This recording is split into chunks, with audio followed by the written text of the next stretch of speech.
সোনা, বাবু তো এটা ফেলে রেখে চলে গেল। এটা আমি বাবুকে কিভাবে দেব? না, বাবু আসা অবধি আমি এখানে অপেক্ষা করি।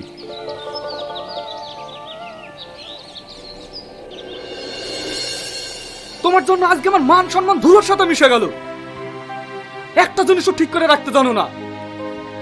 ওই ব্যাগে আমার 5 লাখ টাকা সোনা ছিল। কতই না অপমান করলো মেয়ের ফ্যামিলির লোক। তোমার জন্য এমনকি বিয়েটা পর্যন্ত ক্যান্সেল হলো। ভিডিওটি দেখতে হলে সাবস্ক্রাইব করো তাড়াতাড়ি।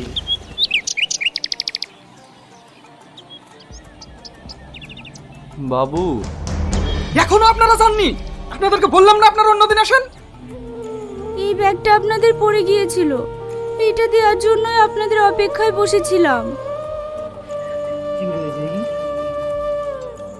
সরি, আমার কথা কিছু মনে করেন না। আমার মাথা ঠিক ছিল না। আপনার বোনের বিয়ে কবে? এখনো বিয়ে ঠিক হয়নি। গরিব মানুষ কিছু দিতে পারবো না বলে কোনো ছেলেই বিয়ে করতে রাজি হচ্ছে না। তাই আপনি কিছু সাহায্য করলে আমি আমার বোনের বিয়েটা দিতে পারবো। আচ্ছা ঠিক আছে, আপনি এখন যান, আমি কালকেই আপনাদের বাড়ি আসছি। আপনাকে অনেক ধন্যবাদ। চলো।